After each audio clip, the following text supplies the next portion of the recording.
Welcome to special debate. This is Satish. శ్రీరాముడు లక్ష్మణుడు ఉత్తరాది నుంచి వచ్చిన వలస కూలీలు ఈ కామెంట్ చేసింది ప్రముఖ సినీ నటుడు ప్రకాష్ రాజ్. ఈ కామెంట్ చేశారా లేదో, అలాగే ఆయన ఈ పన్నుల విధానానికి రాముడు లక్ష్మణుడు జీవన విధానానికి లింక్ చేసి మాట్లాడటం అనేది ఇప్పుడు పెద్ద వివాదాస్పదం అయిపోతుంది. కరెక్ట్గా 2 రోజుల కిందట రామాయణ్ సినిమాలో రావణాసురుడు పాత్ర పోషిస్తున్న మరో సుప్రసిద్ధ నటుడు యష్ కూడా రావణాసురుడిని కొంత గ్లోరిఫై చేస్తూ మాట్లాడడం కొంత నెటిజన్ల ఆగ్రహానికి కారణమైంది. అసలు ఎందుకు ఇలా జరుగుతోంది, ఈ వివాదం ఏంటి, రావణ బ్రహ్మ వర్సెస్ రావణాసుర అన్న ఒక అంశం ఇప్పుడు తెర ముందుకు వస్తుంది. ఒకటి శ్రీరాముడు లక్ష్మణుడు రామాయణంలో క్యారెక్టర్కి సంబంధించి ఇతిహాసాలకు సంబంధించి ప్రకాష్ రాజ్ చేసిన కామెంట్స్ ఒక ఎత్తు అయితే, రావణాసురుణ్ణి యష్ గ్లోరిఫై చేయటం అనేది మరో వివాదానికి కారణమైంది. దీనిపై ఇన్ డీటెయిల్గా మాట్లాడబోతున్నాం. మనతో పాటు ఉన్నారు సీనియర్ జర్నలిస్ట్, ఇలాంటి అంశాలపై విశేష అవగాహన ఉన్న భరద్వాజ గారు. నమస్తే సార్. భరద్వాజ గారు, ప్రకాష్ రాజ్ సుప్రసిద్ధ నటుడు, కానీ అలాగే సుప్రసిద్ధ వివాదాస్పద వ్యాఖ్యాత కూడా అలాగే అనాలేమో. ఎందుకంటే ఎప్పుడు కూడా తన వ్యాఖ్యల ద్వారా ఆయన ఎప్పుడు గతంలో నేను మోనార్క్ని అంటూ ఆయన మేనరిజమ్స్తోని ఏ క్యారెక్టర్లోనైనా ఒదిగిపోతాడు అన్న ఆయనకున్న ప్రొఫైల్తోని మనం మాట్లాడుకునే వాళ్ళం. కానీ ఈ మధ్యకాలంలో పదే వివాదాస్పద వ్యాఖ్యలు చేయడం, ఆయన వార్తల్లో ఉండటం, దానిపైన మళ్ళీ రాజకీయ పార్టీలు రెస్పాండ్ అవ్వటం, నెట్జన్స్ రెస్పాండ్ అవ్వటం, ఇదంతా అవుతుంది. ఫస్ట్ దీనిపైన మాట్లాడదాం సార్. శ్రీరాముడు లక్ష్మణుడు ఉత్తరాది నుంచి వచ్చిన వలస కూలీలు అంటే ఒక లిటరేచర్ ఫెస్టివల్లో మాట్లాడడం కరెక్టేనా? దానిపై మీ కామెంట్ ఏంటి? కేరళలో జరిగిన ఒక లిటరరీ ఫెస్ట్లో ఆయన మాట్లాడారండి, ఈ వ్యాఖ్యలు చేశారు. అక్కడ ఒక కథలాగా చెప్పుకుంటూ వెళ్ళాడు ఆయన. అంటే నిజానికి రామాయణమా వనవాసమా అని, రామాయణము అంటే రాముడు నడిచిన దారి అని. రాముడు నడవాల్సిన అవసరం ఏముంది అసలు? అక్కడ కైకేయి కోరిక ఏమిటి అంటే 14 సంవత్సరాలు వనవాసం అంతవరకే కోరింది ఆవిడ.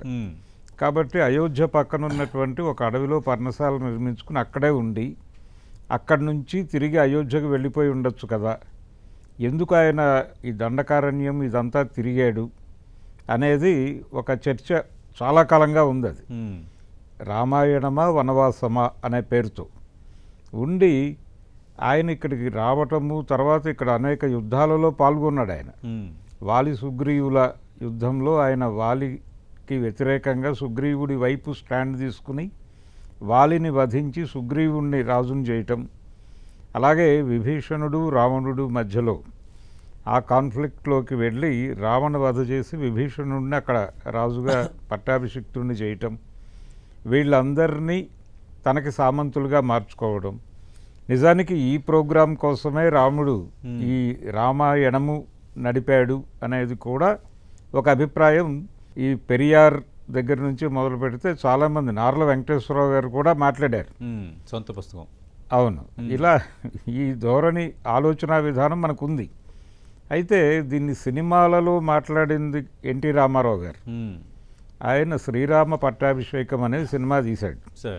ఆ సినిమాకి రైటర్ సముద్రాల గారు, కానీ సముద్రాల గారు రాసిన స్క్రిప్ట్ని తన ధోరణిలోకి మార్చుకున్నాడు ఈయన ఎన్టీఆర్.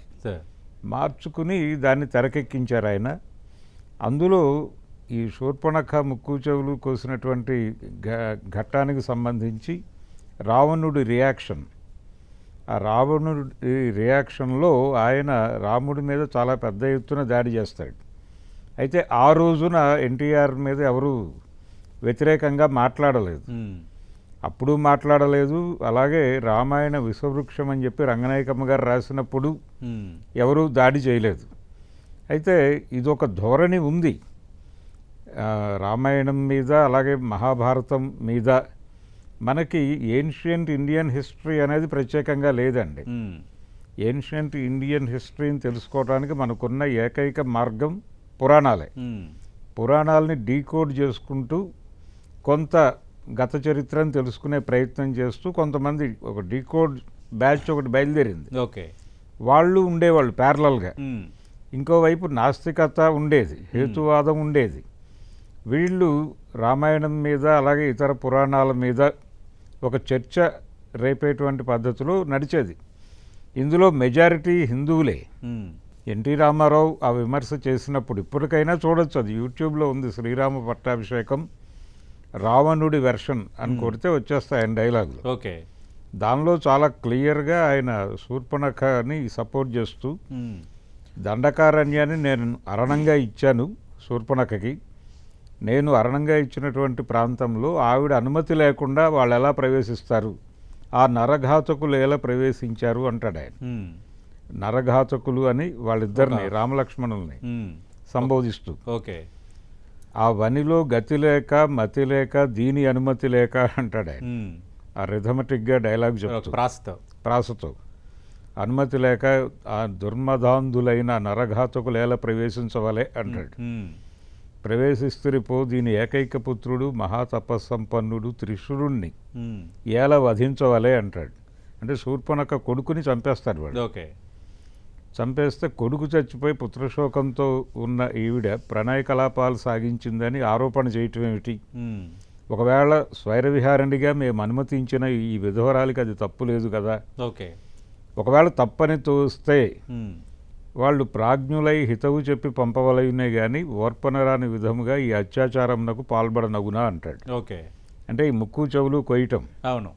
అది చెప్పి ఇది ఏదో ఆవిడ మీద దాడి ఊరికనే చేశారని నేను అనుకోవడం లేదు. ఆ మునిమృత్యుల ప్రేరణతో మా ద్రవిడ జాతి మీద దాడి చేయటానికి వచ్చిన ఆర్యజాతి ప్రతినిధిగా రాముణ్ణి చూస్తున్నాను అంటాడు ఆయన. ఓకే. ఆ డైలాగ్ ఉంది స్పష్టంగా, ఎన్టీఆర్ డైలాగ్. అంటే ఈ అభిప్రాయం మీరు అన్నట్టుగా వెర్షన్ అంతా రావణాసురుడికి అనుకూలంగా, అంటే పాజిటివ్ వెర్షనే. అంటే రావణ బ్రహ్మ అనే పద్ధతి. అవును. రావణ బ్రహ్మ అంటే బ్రాహ్మణుడుగానే ఎస్టాబ్లిష్ చేయటం మాత్రమే కాదు, రాముడి తరఫున యుద్ధానికి ముహూర్తం పెట్టింది కూడా రావణుడే అనే వెర్షన్ కూడా ఉంది. ఓకే. అయితే ఎప్పుడైతే ఈ చర్చలు పెరుగుతూ వచ్చాయో, అంటే మరొక వెర్షన్ ఉందండి, సీతమాయ మాయ సీత అనే వెర్షన్ కూడా ఉంది తమిళనాడు నుంచే. ఆ వెర్షన్లో కూడా అంటే సీత అపహరణకి గురవుతుందనే విషయం రాముడికి ముందే తెలుసు అన్న టోన్లో, ఓకే, అన్న టోన్లో ముందే సమాచారం ఉంది. ఆవిడ్ని దాచేసి మాయసీతను పెట్టారు అక్కడ. రావణుడు తీసుకెళ్ళింది మాయసీతని. ఓకే. ఆ అగ్ని ప్రవేశ ఘట్టంలో మాయసీత లోపలికి వెళ్ళి అసలు సీత బయటకు వచ్చింది. ఆ అసలు సీతను తీసుకుని ఆయన పట్టాభిషేకానికి వెళ్ళిపోయాడు అయోధ్యకి. ఓకే. అనే వెర్షన్ కూడా ఉంది. ఈ వెర్షన్లో సినిమాలు రాలేదా? అంటే ఇక్కడ ఒక డైలాగ్ రూపంలో వాడతారు దీన్ని. ఓకే. ఎన్టీఆర్ఏ ఆయన మొదట రాముడిగాను రావణుడిగాను ఆయన తెరకి పరిచయం చేసింది తమిళనాడు వాళ్ళే. సంపూర్ణ రామాయణం అనే సినిమాలో ఆయన పూర్తి స్థాయి రాముడిగా నటించాడు. అది తమిళ ప్రొడ్యూసర్ చేసిన సినిమా. ఓకే. అలాగే ఆయన్ని రావణుడిగా పరిచయం చేసింది కూడా భూకైలాస్, అది కూడా తమిళ ప్రొడ్యూసర్ నుంచి వచ్చిన సినిమానే. అలా ఆయనకి ఆ ఇన్స్పిరేషన్తో తర్వాత తన సొంత బ్యానర్లో తను డైరెక్ట్ చేసిన మొదటి సినిమా సీతారామ కళ్యాణంలో ఆయన రావణ పాత్ర చేశాడు.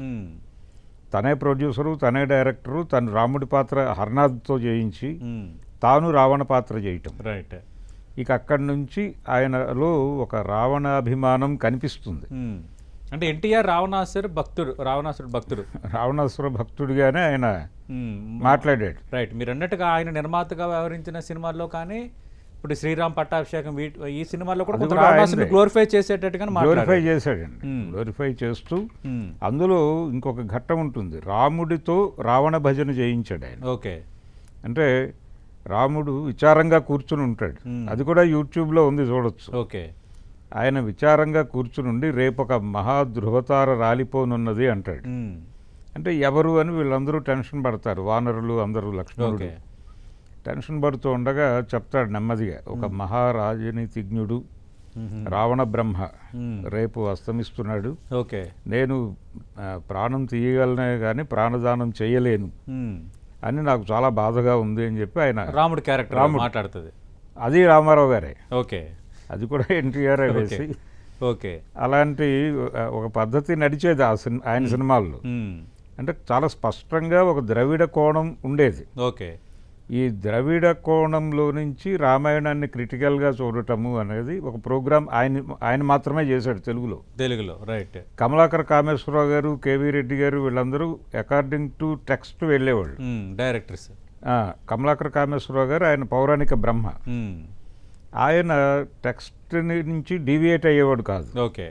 రామారావు గారు కొంచెం లిబర్టీ తీసుకుని అక్కడ ఈ సంఘటన జరిగింది కాబట్టి ఓకే దీన్ని లింక్ ఇది అయి ఉండొచ్చు అని చెప్పి ఈయన అల్లుకుని వెళ్ళేవాడు. ఓకే ఇది అదే ధోరణి ఇప్పుడు ఈయన మాట్లాడింది కూడా, ప్రకాష్ రాజు గారు మాట్లాడింది కూడా దాదాపుగా అదే టోన్లో మాట్లాడాడు. అంటే కానీ ఇక్కడ భరద్వాజ గారు సిచ్యువేషన్ అప్పటికి ఇప్పటికి చాలా సిచ్యువేషన్ మారింది. అప్పట్లో ఎన్టీఆర్ లాంటి ఒక మహానటుడు, ఒక అగ్ర హీరో రావణాసురుని గ్లోరిఫై చేస్తూ సినిమాలు తీసినప్పుడు అంతగా దానిపైన వ్యతిరేకత కానీ ఎవరు మాట్లాడడం కానీ లేదు. అంటే రెండో కోణాన్ని కూడా కొందరు యాక్సెప్ట్ చేసినట్టే కదా, యాక్సెప్ట్ చేశారు. రెండో దాన్ని ధైర్యం చేసి చేశారు. కానీ ఇక్కడ ఇప్పుడు సిచ్యువేషన్స్ అట్లా లేవు కదా, వెరీ సెన్సిటివ్గా ఉన్నాయి. ఇప్పుడు పరిస్థితి ఏంటంటేనండి, ఆ రోజున హిందూ మతంలో ఉదారవాదం ఉండేది, యాక్సెప్ట్ చేసేవారు. సరే ఆ ఆర్గ్యుమెంట్ని మనం యాక్సెప్ట్ చేద్దాము, మనం కూడా కౌంటర్ ఆర్గ్యుమెంట్ చేద్దాము అన్న ధోరణిలో ఉండేవాళ్ళు తప్ప మీద పడి దాడి చేయటం అనే ప్రోగ్రాం లేదు. ఓకే. కానీ ఇప్పుడు పరిస్థితి మారింది. పరిస్థితి అంటే ప్రతిదీ పొలిటికల్గా మార్చటము అనేది మారిపోయింది, అలా వచ్చేసింది పరిస్థితి. ఓకే, అంటే ప్రతిదీ పొలిటికల్గా మార్చడం లాంటి పరిస్థితి వచ్చింది అని అనుకుందాము. కానీ ప్రకాష్ రాజు కూడా ప్రతిసారి ఇలాంటి ఇష్యూస్ మాట్లాడి హైలైట్ అవ్వాలేమని అనుకుంటున్నాడా? ఎందుకు ప్రతి సందర్భంలో ఈ హిందూ పౌరాణికాల మీద, ఇలాంటి ఇతిహాసాల మీద, వీటన్నిటి మీద ఎందుకు ఆయన మాట్లాడుతున్నట్టు? అంటే చాలామంది మాట్లాడుతున్నారండి, ఆయన ఒక్కడే ఏముంది, చాలామంది పురాణాల మీద వాటి మీద తమ అభిప్రాయాలు చెప్పే ప్రయత్నం చేస్తున్నారు. పర్టికులర్గా హిందుత్వ అనేది ఎజెండా మీదకి వచ్చిన తర్వాత హిందూ మతం ప్రమాదంలో ఉంది అన్న ధోరణిలో పక్క మతాల మీద విమర్శ అనేది చాలా సీరియస్గా మొదలైన తర్వాత ఈ హిందూ మతం ప్రమాదంలో ఉంది అనే ప్రచారం మీద వ్యతిరేకంగా చాలామంది నోరు విప్పి మాట్లాడుతున్నారు. ఈ యుద్ధం జరుగుతోంది. రీసెంట్గా అంటే గన్నవరంలో జరిగినటువంటి హిందూ మహాసమ్మేళనం, దానిలో పేరు ప్రస్తావించకుండానే గన్నవరంలో జరిగింది ఇన్సిడెంట్, అది ఈవెంట్. ఓకే. అక్కడ రామారావు గారి పేరు ప్రస్తావించకుండా ఈ జిల్లాకి చెందిన ఒక కులానికి ప్రతినిధిగా వ్యవహరించే అని ఆ సినిమాలతో సంబంధం ఉన్న మహానాయకుడు ఇవన్నీ చెప్పి ఎన్టీఆర్ఏ అనే అర్థమయ్యేలాగా చెప్పి ఆయన కూడా పురాణాలకు వ్యతిరేకంగా ఓకే చాలా కంటెంట్ క్రియేట్ చేశారు అని గౌరవప్రదంగానే ఒక విమర్శని మాట్లాడారు. ఓకే. కాబట్టి వాళ్ళ దృష్టిలో ఎన్టీఆర్ ఉన్నాడు, హిందుత్వ ఏరియాలో ఆయన కూడా ఉన్నాడు, కానీ ఆయన మీద సీరియస్ అటాక్ చేయట్లా. ఓకే. కానీ ఇప్పుడు వీళ్ళు మాట్లాడిన వాళ్ళు ఎవరిని ఉపేక్షించే మూడ్లో లేరు. వాళ్ళు వెంటనే ట్రోల్ సైన్యం రంగంలోకి దిగుతోంది. ఓకే. ఆ ట్రోల్ సైన్యం రంగంలోకి దిగి ఇతన్ని అంటే ఎవరు మాట్లాడినా వాళ్ళ మీద దాడి చేయటం అనేది జరుగుతోంది. కానీ ప్రకాష్ రాజ్ పదే పదే ఇలాంటి అంశాలని ప్రస్తావిస్తూ వస్తున్నారు కదా, అవును అన్నది ఇప్పుడు ఒక చర్చ. అవును. ఎందుకంటే ప్రకాష్ రాజ్ ఇప్పుడు శ్రీరాముడు లక్ష్మణుడు ఉత్తరాది నుంచి వచ్చిన వలస కూలీలను ఒక కామెంట్ చేశారు.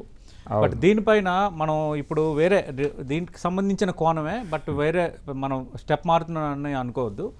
But Nagababu, cine actor Nagababu దాని మీద రెస్పాండ్ అయ్యి కొంచెం ఒక రకంగా డైరెక్ట్ అటాక్కి దిగాడు. ప్రకాష్ రాజ్ మీరు నాస్తికుడని చెప్పారు, అయితే మీ తల్లి అంత్యక్రియలను ఆవిడ విశ్వాసాన్ని పరిగణలోకి తీసుకొని క్రైస్తవ పద్ధతిలో నిర్వహించారు, అది కొడుకుగా మీ బాధ్యత, మేము దాన్ని గౌరవించాం, అదే భావనతో మీరు కోట్లాది మంది నమ్మకాన్ని గౌరవించాలి అంటూ ఒకటి మాట్లాడారు. అంటే యాక్చువల్గా ప్రకాష్ రాజ్ అంటే మెగా ఫ్యామిలీ అంటే ప్రకాష్ రాజ్ అంటారు. మా ఎన్నికల్లో కూడా ప్రకాష్ రాజ్ అభ్యర్థిత్వాన్ని ప్రెసిడెంట్కి నిలబెట్టిందే మెగా ఫ్యామిలీ. నాగబాబు అపీల్ చేశాడు. నాగబాబు కాళ్ళు అంటారు కదా, చెప్పులు అరిగేలా అందరి దగ్గరికి ఫోన్లు చేసి తిరిగి గెలిపించాలని కోరిన నాగబాబు ఇప్పుడు తప్పుపడుతున్న పరిస్థితి మనకు కనిపిస్తుంది. అవును, అంటే నాగబాబు స్టాండ్ చాలా క్లియర్ అండి. ఆయన అంటే ప్రో హిందుత్వ ఉన్నారు వాళ్ళు. అయితే ప్రకాష్ రాజు కొంచెం ఆ ఏరియాలో క్రిటికల్గానే వ్యవహరిస్తున్నాడు మొదటి నుంచి. ఆయన రంగస్థలం నుంచి రావడము, ఆ సాహిత్యంతో కొంత పరిచయం ఉండటము, ఆ స్క్రిప్టుల గురించి తెలిసి ఉండటము, ఇది ఒక అడ్వాంటేజ్గా మారింది ఆయనకి. ఆయన మీద అందరూ సినిమా రచయితలు కూడా మాట్లాడుతున్నారు ఆయన మీద. అంటే ఆయనతో పరిచయం ఉన్నటువంటి మరుధూర్ రాజా గారు లాంటి వాళ్ళు కూడా సోషల్ మీడియా వేదిక మీద ప్రకాష్ రాజ్ ఇలా మాట్లాడి ఉండకూడదు అన్న ధోరణిలో అభిప్రాయ ప్రకటనలు చేస్తున్నారు. అందులో భాగమే ఇప్పుడు నాగబాబు కొంచెం వాయిస్ రైజ్ చేసి మాట్లాడాడు. అయితే ఇక్కడ ఆయన మదర్ అంత్యక్రియలు జరిగిన మాట వాస్తవమే. అంటే ఆవిడ ఆ పద్ధతుల్లోనే జరిగినాయి. అవును, క్రైస్తవ మత ఆచారాల ప్రకారమే జరిగింది. అయితే ఆయన చెప్పాడు స్పష్టంగా సోషల్ మీడియాలో ఆ వ్యవహారం గురించి చెబుతూ, ఆవిడ నమ్మకాలని నేను కాదని అనలేను, అంటే ఆవిడ నాతో కన్విన్స్ కాలేదు కాబట్టి ఆవిడ పద్ధతిలో అది చేశాను అని జరిగేందుకు నేను అనుమతి ఇచ్చాను, అలాగే జరిగిపోయింది అది. ఓకే, దీన్ని డెమోక్రటిక్గా చూస్తున్నాను నేను అని అన్నాడు ఆయన. అంటే ఇక్కడికి వచ్చేసరికి దాన్ని దీంతో కంపేర్ చేసి మాట్లాడటం అనేది కొంచెం ఇబ్బందికరం. దేంతో ఇప్పుడు ఆయన బయట నాగబాబు ఇలా మాట్లాడటం కరెక్ట్ కాదంటారా? ఈ రెండింటికి లింక్ చేయడం లేదు. అంటే లింక్ చేయటం చాలా, ఆయన ఒక్కడే కాదు, చాలా మంది మాట్లాడుతున్నారు. నాగబాబు ఒక్కడు మాట్లాడుతున్న మాట కాదు. చాలా మంది ప్రకాష్ రాజుని ఖండిస్తున్న వాళ్ళందరూ ఈ పోలిక తీసుకొచ్చి మాట్లాడుతున్నారు. నిజానికి ఈయన ఈ రామాయణం మీద మాట్లాడినటువంటి క్లిప్పు ఈ కేరళ లిటరరీ ఫెస్ట్లో మాట్లాడిన వీడియో బయటకు రాకముందే ఆయన తల్లి అంత్యక్రియలు జరిగిన సందర్భంగా ఆయన ట్వీట్ చేసిన పద్ధతి మీద దాడి చేస్తూ చాలామంది మాట్లాడారు. మాట్లాడిన వాళ్ళలో మెజారిటీ జనాలు అన్నది ఏంటంటే, మీరు మీ తల్లిగారి అభిప్రాయాలకి గౌరవించారు, ఓకే, మరి బయట ఉన్నటువంటి హిందువుల మనోభావాలను ఎందుకు గాయపరుస్తున్నారు మీరు పదే పదే అని ఆ టైంలో చాలామంది ఆయన మీద దాడి చేశారు, ప్రకాష్ రాజు మీద. ఆ ప్రశ్నలో వ్యాలిడిటీ లేదంటారా? అంటే ఆ ప్రశ్నలో ఉన్న ఇబ్బంది ఏంటంటే, ఆయన హిందువులని గాయపరచటం అనే ప్రోగ్రాం పెట్టుకున్నాడని నేను అనుకోవడం లేదు. ఓకే, హిందుత్వ మీద, హిందూ మతం వేరు హిందుత్వ వేరు అనే పద్ధతిలో చూడాలనేది నా ఉద్దేశం కూడా. కానీ శ్రీరాముడు లక్ష్మణుడు వలస కూలీలు అంటూ ఇవన్నీ కూడా కొంత మనోభావాలను ఇబ్బంది పెట్టేవే కదా. అదే రాముడి మీద మనోభావాలు దెబ్బతీసేవే కదా. అంటే ఒకటండి, కొంత నమ్ముతారు కదా శ్రీరాముడిని, నమ్మచ్చు, ఒక రాజుగా చూస్తారు. లేదు నమ్మకం అనేది ఒక పద్ధతిలో చెప్పాలి. రామాలయంలోని గ్రామం ఉండదంటారు. ఒక సందర్భంలో ఎన్టీఆర్కి కమలాకర్కి మధ్య చిన్న చర్చ జరిగింది ఇదే పాయింట్ దాదాపుగా. అంటే మీరు నేను వెళ్ళిపోయిన తర్వాత తెలుగులో ఎవరైనా పౌరాణికాలు అటెంప్ట్ చేస్తారా అని ఎన్టీఆర్ కమలాకర్ గారిని అడిగాడు. ఓకే, ఆయన్ని పరామర్శించడానికి వెళ్ళి ఈయన. అంటే ఆయన చెప్పిన సమాధానం ఏంటంటే, మీ తరహా పౌరాణికాలు ఉండవంటున్నారా, నా తరహా పౌరాణికాలు ఉండవంటున్నారా ఓకే అంటే అని అడిగాడు ఈయన. అంటే మీరు క్రిటికల్గా వెళ్తారు, నేను అలా వెళ్ళను అని చెప్తే నాకు అర్థమైందండి. కాకపోతే నేను క్రిటికల్గా వెళ్ళే మాట వాస్తవమే, కానీ నేను రెడిక్యూల్ చేయను అన్నాడు ఎన్టీఆర్. నేను పురాణ పాత్రలను అపహాస్యం చేయను, రైట్, కానీ వాటికి ఇచ్చే గౌరవం ఇస్తూనే నా విమర్శ కూడా నేను ప్రవేశపెట్టుకుంటాను అన్నాడు ఆయన. ఇక్కడ ప్రకాష్ రాజు గారి విషయానికి వచ్చేసరికి ఆయన మాట్లాడిన ఆ మీటింగు, ఓకే, ఆ వ్యవహారము కొంచెం ఈయన భావజాలం, ఈయన మాట్లాడుతున్న దాన్ని అప్రిషియేట్ చేసే ఆడిటోరియంగా ఉండింది అది. అక్కడ ఆయన ఆ ధోరణిలో మాట్లాడాడు. దాన్ని బయటకు తీసుకొచ్చి, కాంటెక్స్ట్లో నుంచి బయటకు తీసుకొచ్చి అటాక్ చేయడం కోసం వాడుతున్నారు ఇప్పుడు. అంటే ఇప్పుడు అక్కడ భావజాలం, అక్కడ కొంచెం యాంబియన్స్ ఉంది కాబట్టి మాట్లాడారంటే, అంటే వాళ్ళని సాటిస్ఫై చేయడానికి మిగతా వాళ్ళని తన మనోభావాలను దెబ్బతీయడం కరెక్ట్ అయిన ప్రకాష్. అంటే ఆయన ఇతరులతో ఇంటరాక్ట్ అయ్యే ఒక పబ్లిక్ డయాస్ మీద అయితే అలా మాట్లాడి ఉండకపోయేవాడేమో, అది క్లోజ్డ్ ఇది, అందుకని కొంచెం తను ఓపెన్ అయ్యాడు. ఆ ఓపెన్ అయినటువంటి వీడియో పట్టుకొచ్చి ఇక్కడ దాడి చేసే ప్రయత్నం చేస్తున్నారు. ఆయన హిందుత్వ మీద చాలా సందర్భాల్లో దాడి చేస్తున్నాడు.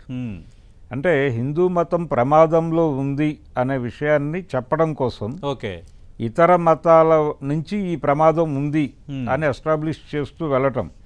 పర్టికులర్గా కాశ్మీర్ ఫైల్స్, కేరళ స్టోరీ ఇలాంటి సినిమాలు, రీసెంట్గా వచ్చినటువంటి దురంధర్ సినిమాలో వాళ్ళు కథని నడిపించిన పద్ధతి, వీటి మీద అంటే హిందుత్వ. మీరు అన్నట్టుగా ఆ సినిమాల మీద కొందరు భిన్నాభిప్రాయాలు చెప్పారు, లేని స్టోరీలను సృష్టించారు, అసలు అది జరగలేదని చెప్పారు. అదొక కోణం. ఎందుకంటే మీరు సినీ విమర్శకుడుగా చాలా సందర్భాల్లో మీరు చూస్తుంటారు మీరు. అవును. కానీ ఇప్పుడు ఇవి ఏంటంటే డైరెక్ట్గా తాకేవి ఇవి. ఇప్పుడు శ్రీరాముడు లక్ష్మణుడు వలస కూలీలు అనడం, లేదంటే వాటిని తక్కువ చేసి మాట్లాడటం అనేది డైరెక్ట్గా గుండెలు తాకేవి. అంటే కొందరు మనోభావాలు దెబ్బతిని ఏంటి మరి ఇంత చీప్గా మాట్లాడుతున్నాడు, మనం శ్రీరామనవమిని ఘనంగా చేసుకుంటాము, ప్రతి గ్రామంలో ఒక రామాలయం ఉంటుంది, మనం రాముడిని ఒక ఇదిగా చూస్తాము, మనం పూజిస్తాము. ఆయన రావణుడిని కూడా గిరిజనుడు అన్నట్టుగా మాట్లాడాడు ఆయన. అదే సందర్భంలో అదే Okay. లిటరరీ ఫెస్ట్లో మ్మ్. అంటే ఒక లైటర్ విన్లో అలా వెళ్ళిపోయాడు. నాస్తికత్వము అనేది నడుస్తూ ఆయనలో ఈ సౌత్ నార్త్ గొడవ కూడా ఉంది. మ్మ్. అంటే దక్షిణాపథం అంటాం మనం. మ్మ్. దక్షిణాపథం మీద ఉత్తరాపథం మొదటి నుంచి కూడా దాష్టీకం చేస్తోంది మ్మ్. అనే అభిప్రాయం చాలామందిలో ఉంది. మ్మ్. ఇందాక నేను చెప్పినటువంటి అంటే ద్రవిడ యాంగిల్లో రామాయణం మీద దాడి కూడా రాముడు వాంటెడ్గానే వచ్చాడు ఇక్కడికి. మ్మ్. ఇక్కడ ఉన్నటువంటి అంటే ఇక్కడ ఎన్టీఆర్ డైలాగులో ఒకటి ఉంటుంది ఆ సినిమాలో పట్టాభిషేకంలో, మ్మ్. ఆ మునిమృత్యుల ప్రేరణతో అంటాడు. మునిమృత్యుల ప్రేరణతో మన ద్రవిడ జాతిని అంతం చేయడానికి వచ్చిన ఆర్యజాతి ప్రతినిధి రాముడు అంటాడు ఆయన. మ్మ్. అనటం వెనకాల ఆయన ఉద్దేశం ఏంటంటే ఇక్కడ తపస్సు పేరుతో వచ్చిన మునులు వాళ్ళు తపస్సు దైవ దీంతో ఉండటం కోసమే ఇక్కడికి రాలేదు, మ్మ్. వాళ్ళు ఇక్కడ రెక్కీ చేయడానికి వచ్చారు. ఓకే. ఇక్కడున్న సంపదలు ఈ మధ్య కాలడీ ఫైల్స్ అవి బయటపడింది. ఇక్కడ లోహాలు ఉన్నాయి, ఆ రోజుల్లోనే లోహాల వాడకం ఉంది దక్షిణ భారతదేశంలో అని. మ్మ్. అంటే ఇక్కడ లోహాలు ఉన్నాయి, కంపారిటివ్గా వాళ్ళకంటే బెటర్ మెటల్ ఉంది ఇక్కడ. సివిలైజేషన్. అవును, వాళ్ళకంటే ఉత్తమ నాగరికత ఉంది ఇక్కడ అని ఉన్నప్పుడు ఇక్కడ నుంచి సంపదలు ఇక్కడ ఉన్నటువంటి మ్మ్. ఖనిజ సంపదలు వీటిని కొల్లగొట్టడం కోసం ఆయన పట్టాభిషేకానికంటే ముందే ఈ కార్యక్రమం నిర్వహించుకుని వెళ్ళాలి, ఓకే. అందుకోసం వచ్చాడు. మ్మ్. అందుకోసమే ఆవిడ 14 ఏళ్ళు నువ్వు అడవికి వెళ్ళి రావాలని కోరిక కోరింది అనేది కూడా మ్మ్. అలా ఎస్టాబ్లిష్ చేస్తూ కొంత సాహిత్యం ఉంది అక్కడ. మ్మ్.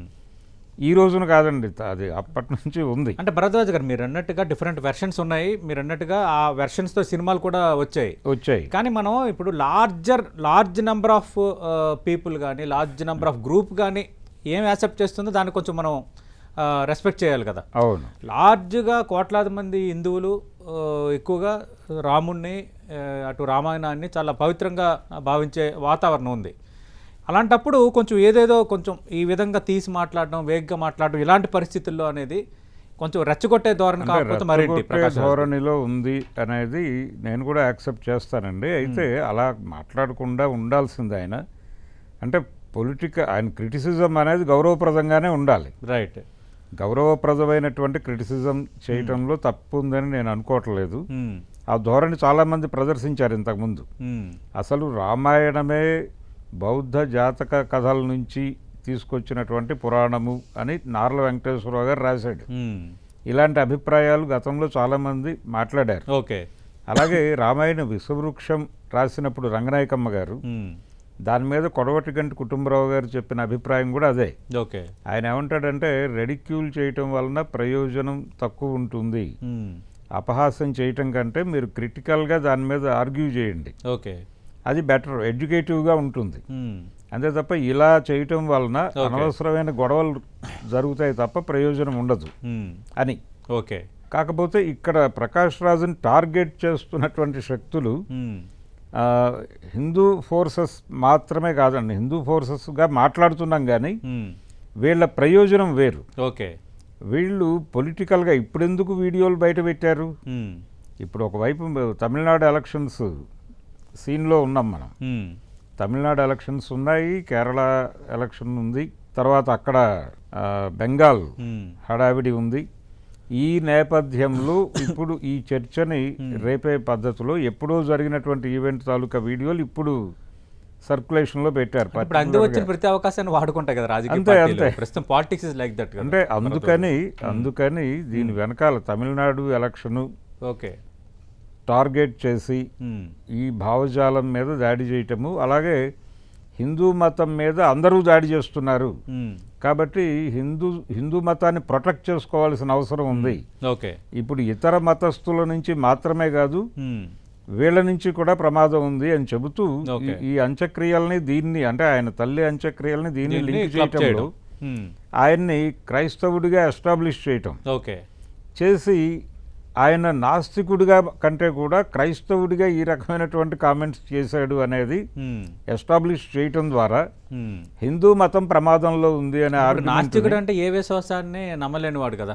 అవునండి, దేన్ని ఇప్పుడు కానీ కేవలం ఒక హిందూ మతం మీద ఎక్కువగా ప్రకాష్ రాజ్ మాట్లాడటంలో ఇంటెన్షన్ లేదంటారు అసలు. ఆయన అన్ని మతాల మీద అంటే ఇక్కడ జరుగుతున్న ప్రధానమైన మతం ఇదే కాబట్టి దీని మీద నడుస్తోంది. ఇప్పటికీ మెజారిటీ మతం ఈ దేశంలో హిందూ మతమే. అవును, నో డౌట్. ఇది దీనిలో ఒక ఆర్గ్యుమెంట్ ఉంది. ఈ దేశం భారతదేశం అనేటువంటిది 1000 సంవత్సరాల పైన ముస్లిం రూలర్స్ కింద ఉంది. అలాగే 200 సంవత్సరాలు అది ఇంగ్లీష్ పాలనలో ఉంది. మరి దాదాపు 1300 సంవత్సరాలు హిందూ పాలనలో లేదు ఇది. అయినప్పటికీ ఇప్పటికీ ఎందుకు హిందూ మతం మెజారిటీ మతంగా ఉంది అనే ఒక ప్రశ్నకి, అంటే మత మార్పిడులు జరగలేదా అంటే జరిగాయి కానీ అది పై కులాల్లో జరగలేదు, కింది కులాల్లో జరిగింది. వాళ్ళు కూడా మళ్ళీ పని కోసం తిరిగి వెనక్కి వచ్చారు, ఘర్వాపసి. ఇలాంటి చాలా గందరగోళాలు ఉన్నాయి. ఓకే, ఇవన్నిటి నేపథ్యంలో వీళ్ళు హిందూ మతం అనేది ఈ రోజుకి మెజారిటీ మతంగా ఉంది ఇక్కడ. అయితే ఇక్కడ గొడవ హిందూ మతంతో మాత్రమే కాదండి, హిందుత్వతో గొడవ. ఓకే, ప్రతిదీ వీళ్ళు బూచిని చూపిస్తున్నారు, ప్రతి చిన్న విషయాన్ని హైలైట్ చేసి గొడవకు దిగుతున్నారు, కవ్వించే పరిస్థితికి వెళ్తున్నారు. అంటే మెజారిటీ మతంలో అలాంటి వాళ్ళకి అవకాశం కల్పిస్తుంది ప్రకాష్ రాజ్ లాంటి నటులు కదా. అంటే ఇప్పుడు ఆయన ఒక మాట్లాడాడు, అది ఒక అవకాశం, దాన్ని ఆటోమేటిక్గా వాళ్ళు గ్లోరిఫై చేస్తారు. అదే వాళ్ళు ఇప్పుడు అందిపుచ్చుకున్నారు దాని మీద. అంటే కొంచెం సెన్సిటివ్గా మార్చి విషయాన్ని ఓకే హిందూ ఓట్ బ్యాంక్ని కన్సాలిడేట్ చేసుకునేటువంటి ప్రోగ్రాంలోకి వాళ్ళు వెళ్ళారు. ఇది అంటే ఆ రోజున ఆయన మాట్లాడిన సందర్భంలో ఇది లేదు. ఓకే, ఈ ఎన్నికలు ఈ గొడవ లేదు. అంటే హిందుత్వ అనేది దేన్నైనా వాడటానికి ప్రయత్నం చేస్తుంది అనటానికి ఉదాహరణగా నేను ప్రకాష్ రాజుని ఇప్పుడు పట్టుకురావటం ఓకే అనే అంశాన్ని చూస్తున్నానండి. అంటే మీరు అన్నట్టుగా ఎలక్షన్ టైం కాబట్టి మీరు దేన్నైనా వాడుకుంటారు. అలాంటి అవకాశం మనకి ఇది అడ్వాంటేజ్ అవుతుంది అన్నప్పుడు ఖచ్చితంగా వాడుకునే పరిస్థితి ఉంది. మరి రేపు పొద్దున్న మాట్లాడే విషయంలో ఆచితూచి మాట్లాడతాడా, లేదంటే మళ్ళీ ఈ విధంగా కొంచెం రెచ్చగొట్టే ధోరణిలో కానీ, లేదంటే ఈ విధంగా మాట్లాడితే అది ఒక ఇష్యూ అయ్యేటట్టుగా మాట్లాడతాడా చూద్దాం సార్. రైట్, మనం చూసాం ప్రకాష్ రాజ్ వ్యాఖ్యల పై కొంత దుమారం రేగుతోంది. నాగబాబు కూడా ట్వీట్ చేయటం, అలాగే అటు రామభక్తులు బీజేపీ నేతలు మాట్లాడుతుండడం, ఫిర్యాదు చేయటం, కేసు నమోదైన నేపథ్యంలో ఇప్పుడు ఏం జరగబోతుంది అనేది ఆసక్తికరం. అంటే కోట్లాది మంది మనోభావాలను ప్రకాష్ రాజ్ పదే దెబ్బతీస్తున్నారు అనేది కొందరు వాదిస్తున్న అంశం. రెండో వైపు అటు రామాయణంకి సంబంధించి, అలాగే రావణాసురుడిని గ్లోరిఫై చేసే విషయంలో రావణాసుర వర్సెస్ రావణ బ్రహ్మ అన్న ఒక కాంటెక్స్ట్ కూడా ఉంది. దీనిపైన సినిమాలు కూడా వచ్చాయి. గతంలో సీనియర్ నటుడు ఎన్టీ రామారావు రావణాసుని గ్లోరిఫై చేసేటట్టుగా సినిమాల్లో పాత్ర చిత్రణలు చేశారు అన్నది సీనియర్ జర్నలిస్ట్ భరద్వాజ్ గారు చెప్తున్నారు. ఏదేమైనా ఒక అండ్రస్ట్కి క్రియేట్ చేసే వాతావరణానికి అవకాశం కల్పించే కామెంట్స్ని ఎవరూ యాక్సెప్ట్ చేయకూడదు. ప్రస్తుతం ఉన్న సెన్సిటివిటీస్ దృష్ట్యా ఇలాంటి కామెంట్స్ చేయటము, దీంతో మళ్ళీ కొంత రెస్పాండ్ అవ్వటము, అది ఒక డివిజన్కి, ఒక అండ్రెస్ట్కి దారితీసే వాతావరణం రాకూడదని మనం కోరుకుందాం. ఇది భరద్వాజ్ గారితో 10 టీవీ స్పెషల్ డిబేట్.